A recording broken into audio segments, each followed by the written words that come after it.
2024ની ચૂંટણી માટે સૌરાષ્ટ્રના અનેક જિલ્લાઓમાં અત્યારે ઉમેદવારી માટે લોકોના નામોની ચર્ચા છે। અમરેલી જિલ્લો એક એવો જિલ્લો છે જે સૌરાષ્ટ્રમાં સૌથી મહત્વનો માનવામાં આવે છે। આ જ અમરેલી જિલ્લામાંથી ભાજપમાંથી અનેક દાવેદારોના નામ સામે આવી રહ્યા છે।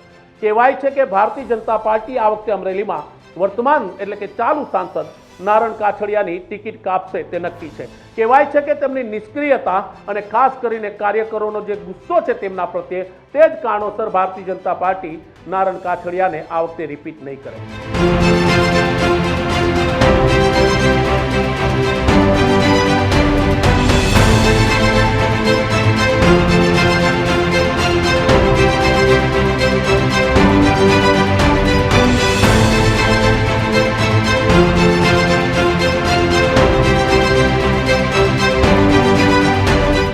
જો નારણ કાછડિયા રિપીટ ન થાય તો અમરેલીમાંથી દાવેદાર કોણ? આપને જણાવી દઈએ કે સૌથી પ્રથમ મજબૂત દાવેદાર છે ડોક્ટર ભરત કાનાબાર।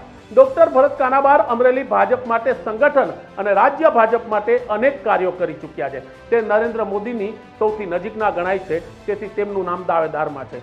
બીજું આપને જણાવી દઈએ વિપુલ દુધાત એક યુવા ચહેરો છે, ભાજપના યુવા મોરચાના તે સક્રિય સભ્ય છે અને અમરેલી જિલ્લામાં યુવા સંગઠનને મજબૂત કરવા માટે તે સતત અથાગ રીતના સક્રિય રહે છે। તેનું નામ પણ દાવેદારમાં છે। બીજું આપને જણાવી દઈએ મુકેશ સંઘાણી। મુકેશ સંઘાણી અમરેલી જિલ્લા ભાજપ માટે એક મોટો અને યુવા ચહેરો છે।